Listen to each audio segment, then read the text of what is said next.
Welcome back to my channel. Now today we're solving more questions, okay, on the JAMB 2026 physics examination. Okay, now already JAMB started on the 16th, that was yesterday. Okay, so some questions already from my previous chat and videos came out in the exams. Okay, many testimonies are on the previous videos. Now quickly, we're going to solve more questions that you should expect in tomorrow's exam and on Monday and there on. So quickly, let's not waste time. The next question, as shown on the screen, 5,400 kilojoules of heat energy was lost when some amount of steam condensed to water for drinking purposes at 15 degrees Celsius. What is the quantity of water collected? You can see they gave you LF and CW. I'm not going to waste time. Just recall that Q is equal to, in this case, I'm going to say ML plus MC change in theta. Okay, let's not waste time. Now the Q was 5,400 times 10 raised power 3 because it was kilojoules. Okay, now the mass is a constant. Open the brackets. Your L was given as 2.26 times 10 raised power 6. Okay, then plus C is given as 4,200 times change in temperature. Very careful. You are moving from steam. Now steam is at 100. So you're going to say 100 minus 15. And that should give you 85. Okay. So quickly, you're going to solve this continuation. You're going to have 5,400 times 10 raised power 3. Sorry. Okay. Times 10 raised power 3 equals, we're going to have our M here. Simplify this bracket, you're going to have something like 2,617,000, okay, over here. And then moving on, to find the value of M, you're going to divide this other part as 5,400 times 10 raised by 3 divided by 2,617,000. And this should give you an answer of 2.06 kilograms, okay? So this is the answer to this question. Moving on to the next question. Okay, question number 2, as shown, hold on, as shown on the screen. Yeah, it says charges carried in doped semiconductors are, I'll say it again, you can see it on the screen. Charges carried in doped semiconductors are dash. Option A, electrons and protons. B, electrons and neutrons. C, anions and cations. D, electrons and holes. The answer to these questions is option D, which is electrons, okay, and holes. The electrons are the negative, while the holes are the positive, okay, for semiconductors. Moving on to the next question quickly. Question number 3, okay. If the critical angle for a glass air boundary is 45 degrees, what is the refractive index of the glass? Now recall, for critical angle formula, refractive index N is equal to 1 over sine C. Okay, equals to 1 over sine C. So you can simply say, let's not waste time, 1 over sine. The critical angle was given as what angle now? 45 degrees. So quickly, this is like saying 1 over sine 45 basically is 1 over root 2 or root 2 over 2. But using this pattern, we're going to make it easier for us. Why? We're going to just say this root 2 come all the way to the top. So the refractive index becomes just root 2 as your answer. Okay, that's option A. Question number next. Okay, it says the volume, okay, the volume of a fixed mass of gas at 0 degrees Celsius is 200 meters cubed. What is the volume at 273 degrees Celsius at constant pressure? Now, when you have constant pressure and you're relating volume and temperature, you are applying what you call Charles law. So recall for Charles law that V1 over T1 equals V2 over T2. Okay, so quickly, the V1 in this question was given as 200. So divided by the T1 was given as 0. Now remember, you're going to convert to Kelvin. So 0 plus 273. Okay, 0 plus 273 equals, and then the V2 is unknown. We're looking for V2, and the T2 was 273. Convert again, so we have 273 plus 273. Okay, so quickly, so not waste time. V2 is going to be equal to, you're going to do 200 divided by, let's do a calculator. Okay, 200 divided by 273, okay, times 273 plus 273, and that should give you a volume of 400. Okay, 400 meters cubed should be the answer to that question. That's option B. Moving on to the next question. Okay, the device that operates using the magnetic effects of electric current is dash. The answer is just option C. Yeah, option C, the electric bell. Okay, the electric doorbell uses the magnetic effect of electric current. Okay, let's not waste time. Question number next. Okay, question number next says calculate the decay constant of a radioactive isotope of half-life 1385 seconds. Quickly recall, for half-life and decay constant, T half, that's your half-life, equals 0.693 divided by lambda, where lambda is your decay constant. So quickly, we're going to say 0.693 divided by, we're looking for the decay constant. Okay, so decay constant is unknown, but we're giving the half-life as 138.5. Sorry, erase that. Sorry.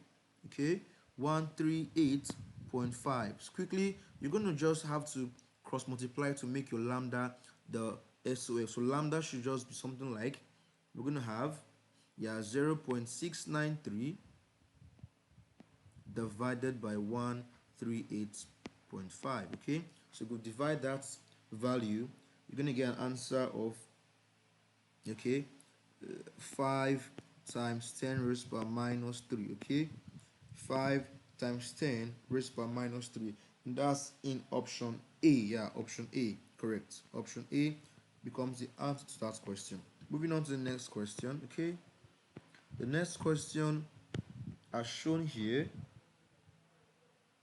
let's see. Yeah, how long will it take to heat 4 kg of water from 30 degrees Celsius to 65 degrees Celsius using an electric kettle taking 5 amperes from a 240 volt supply, again from heat and temperature?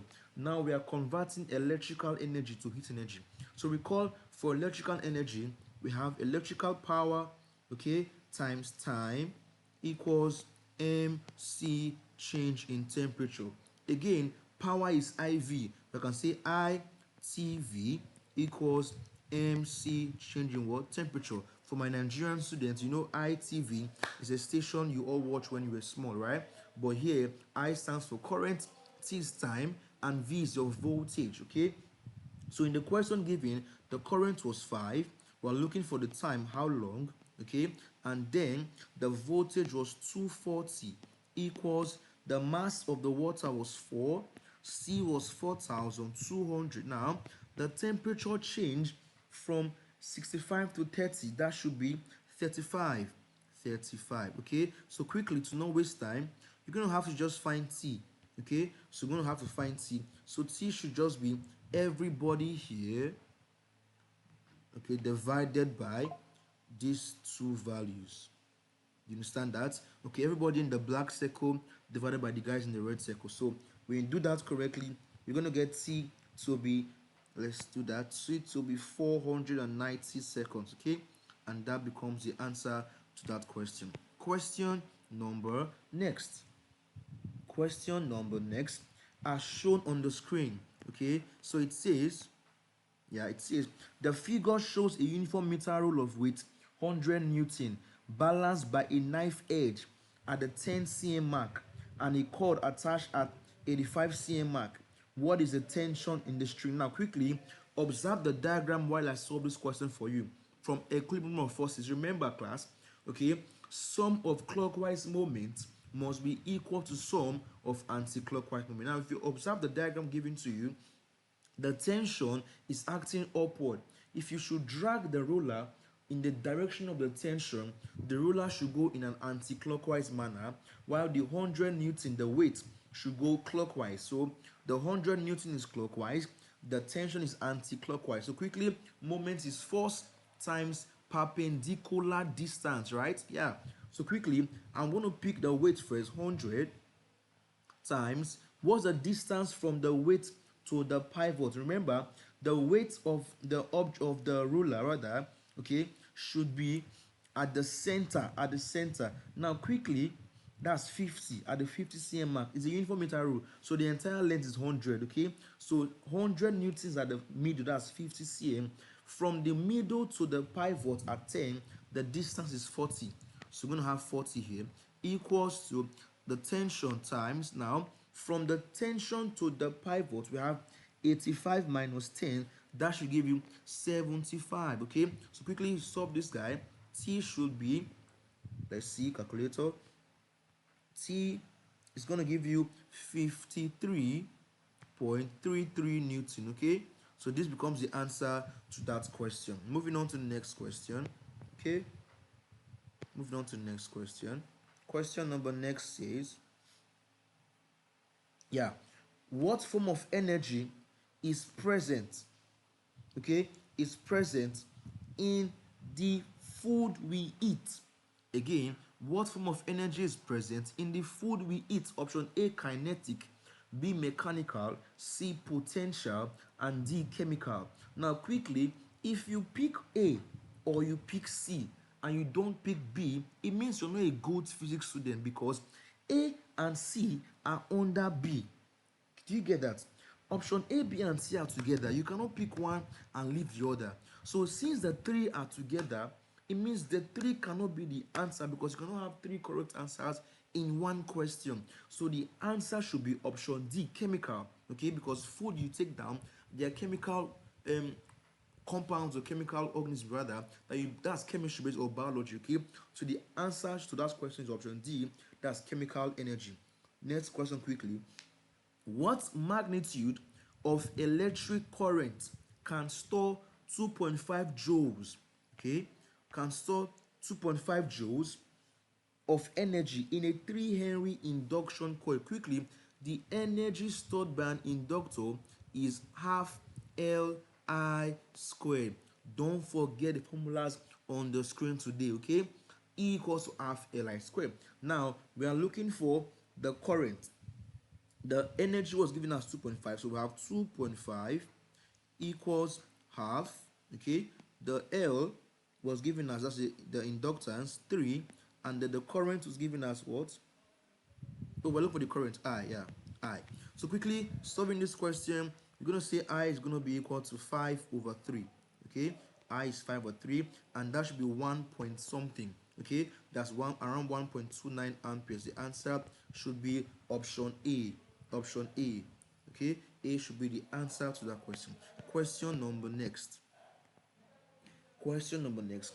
A machine, okay, yeah, a machine has an efficiency of 80%. If the input work is 200 joules, the output work is dash. Quickly, for efficiency of machines, it is the work output over the work input times 100 over 1. Okay, now the efficiency is 80%, equals to the work output is what we're looking for. Okay, they gave you the work input as 200 joules, then times 100 over 1. Now we can easily do what we call base in this question.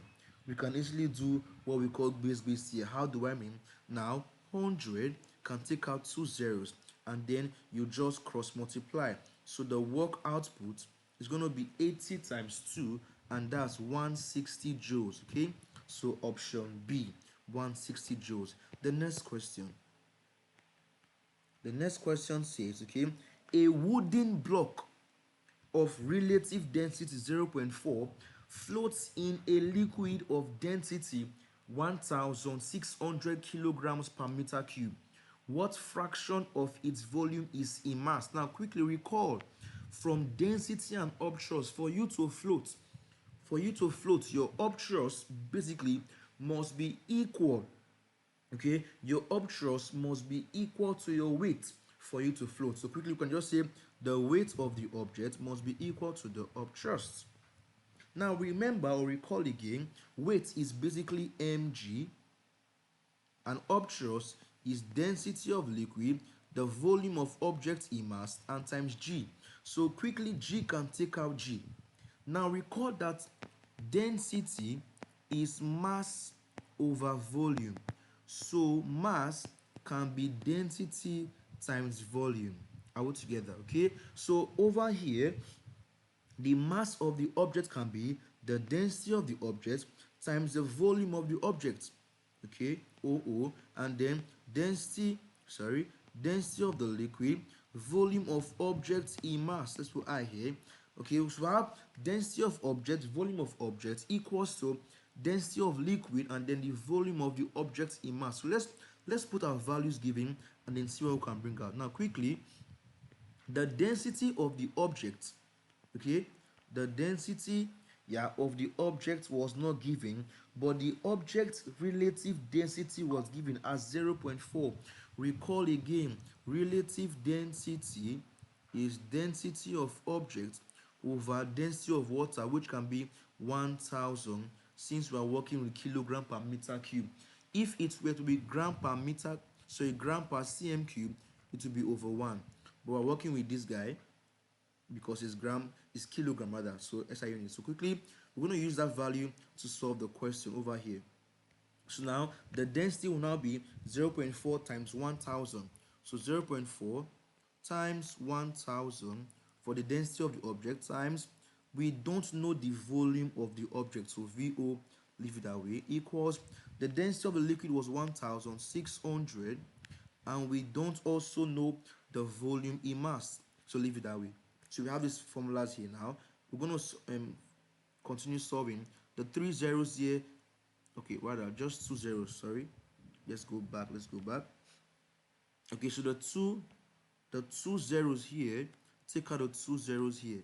Okay, now this 0 point takes out this last 0 here, and then we can also do something again. This 4 goes here to give you 4. So you have a 4 there. Now the fraction is going to be the total volume over the volume in mass, or rather, sorry, the volume in mass over the total volume. The fraction is going to be the volume in mass over the object's volume, meaning we're going to try and do VI over VO. Now if you bring VO this way, then this 4 should come back this way. Okay, so you're going to be having 1 over 4, and that should give you, I think, 0.25, yeah? So the answer should be 0.25. So the fraction of the volume, option C, 0.25. Question number next. Okay, question number next is lining the walls of an auditorium with perforated materials reduce dash.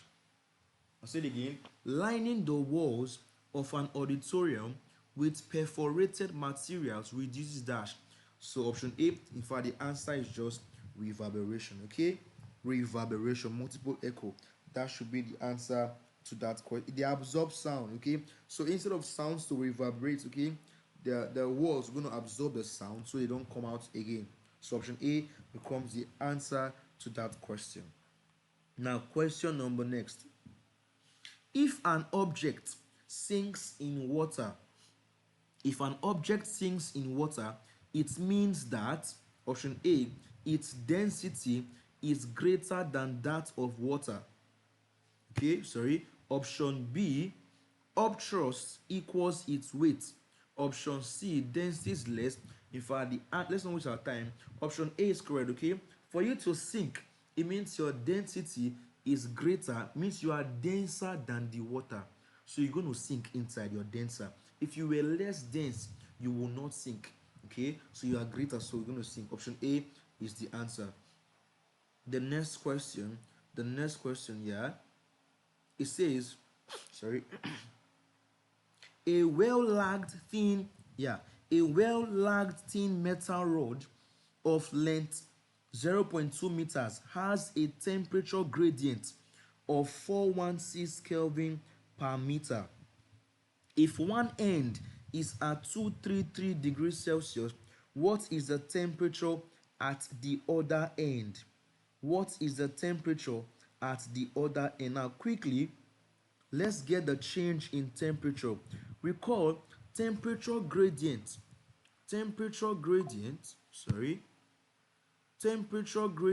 is basically change in temperature over length. And the temperature gradient was given as 416. Okay, now you can solve either in Kelvin or in Celsius. Doesn't matter, because remember, from temperature scales, change in Kelvin is equivalent to change in Celsius. Okay, so quickly, change in temperature means the higher minus the lower. Okay, so we are asked to find the temperature at the other end. Okay, so basically that should be the higher. So T2 minus, now T1 was given as what value? T1 was given as 233, so minus 233 all over the length was 0.2. It's going to be equal to 416. Okay, so you're going to solve for T2 from this expression over here. How do you do that? You just cross multiply and add. Okay, so T2 is going to be, you're going to multiply these two values and then add 233 to them. So you're going to, I'm sure you're going to have an answer of 316.2 degrees Celsius. Okay, and that should be in option D. The next question quickly. The movement of particles in liquids and gases. The movement of particles in liquids and gases is referred to as option A, translational motion, B, isobaric, C, Brownian, D, vibrational.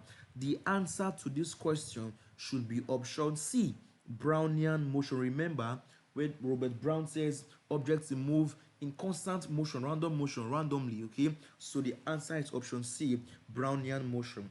The next question quickly. Okay, now it says what mass of silver is deposited during electrolysis when a current of 0.8 amperes flows for 25 minutes. I'll say it again. What mass of silver, yeah, is deposited during electrolysis when a current of 0.8 amperes flows for 25 minutes. Now quickly, we're going to try and solve this question with the formula we have. Okay, now recall in electrolysis, okay, the mass deposit, sorry, my pen, the mass deposited, let me erase this quickly. The mass deposited is going to be equal to the charge times the molar mass, times divided by the number of moles. Okay, and then you have your F, which is your Faraday's constant. Okay, so quickly, you have just one number of moles here, silver, just one. Okay, so quickly, the Q equals to IT. Remember, Q equals IT. So current was 0.8, time was given in minutes, convert to seconds, so to have 25 times 60. Okay, the molar mass of silver, okay, is approximately 108. Let's just 108. Okay, so we have 108 over, we have 1 times, we all know Faraday's constant is 96,500.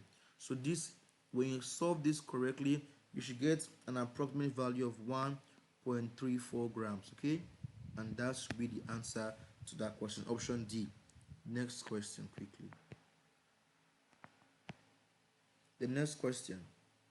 The thermal capacity of a body depends on one of the following. the thermal capacity of a body depends on one of the following. Okay? A, the quantity of the heat. B, the temperature and the mass. C, the nature and mass.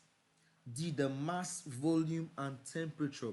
The answer should be option C, the nature and the mass. The nature and the mass. Okay?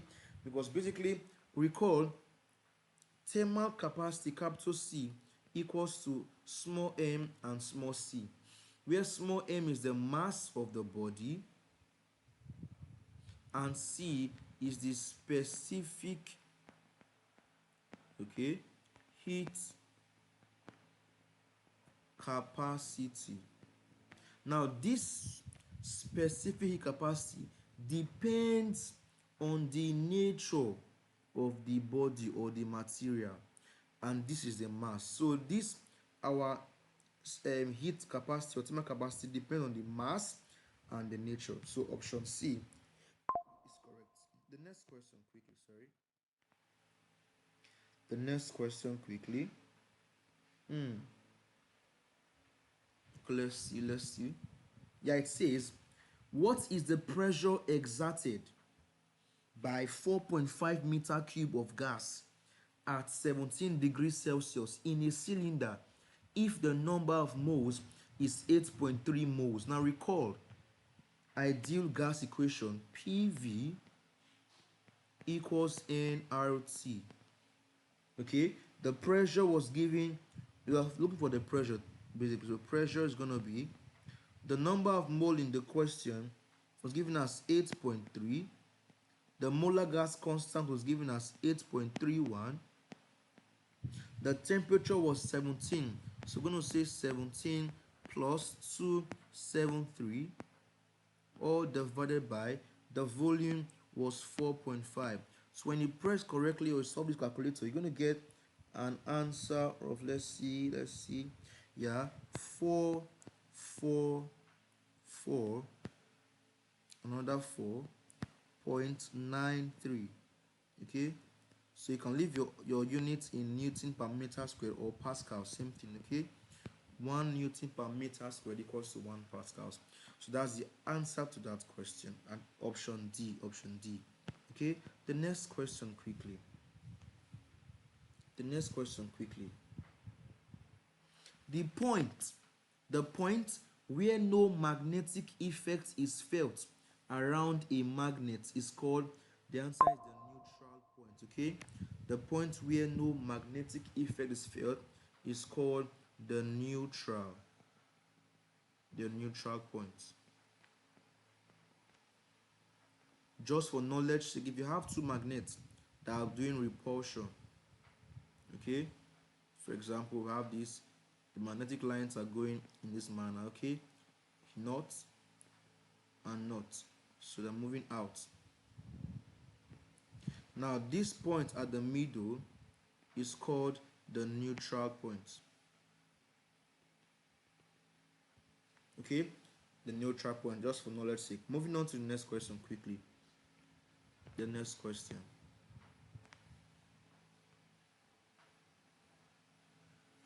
Okay, if the specific gravity of a liquid is 0.76, calculate its density. Now this just trying to use English to confuse you guys.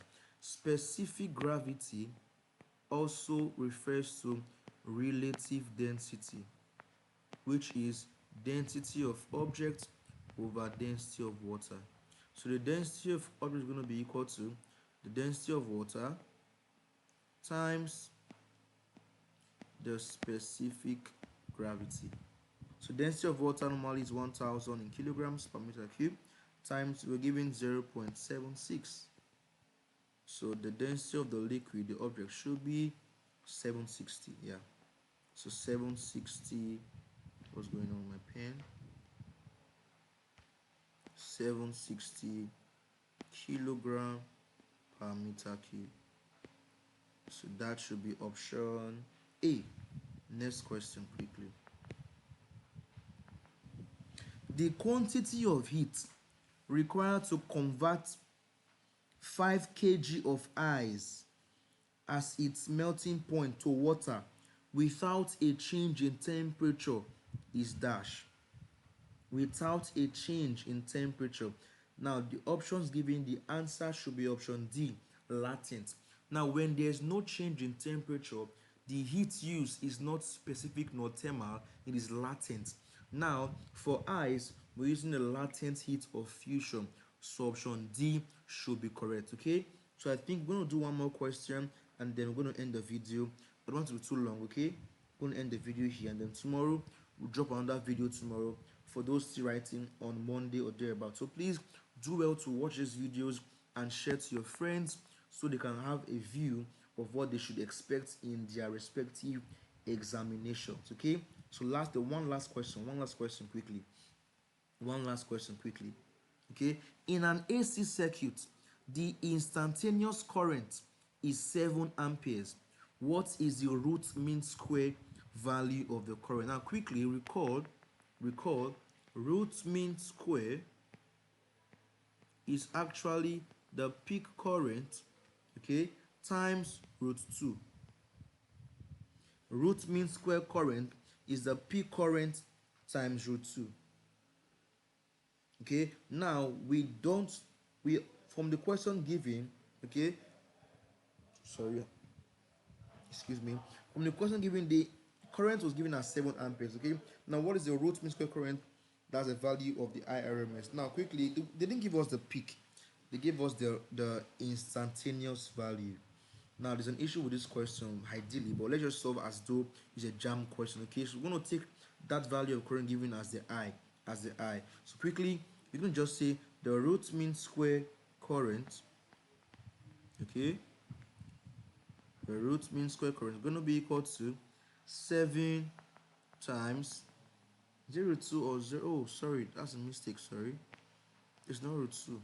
That's 1 over root 2. Or you can just say times 0.7071. Sorry about that. Okay, yeah, 0.7071. So quickly, it's 1 over root 2. So times 0.7071. And this should give you an answer of, let's see, approximately, yeah, 4.9, approximately 5. So answer should be 5 amperes. That's in option A. So please, we're going to end the video here. Watch out for the next videos, guys. Success in your exams, and please always do well to drop your reviews or your testimonies on the comment section after your exams. Thank you and God bless you. Don't forget the word you always say in your exam, and the word is la sha ta bash. Okay, that's a word to remember. La shata bash. More grace, guys.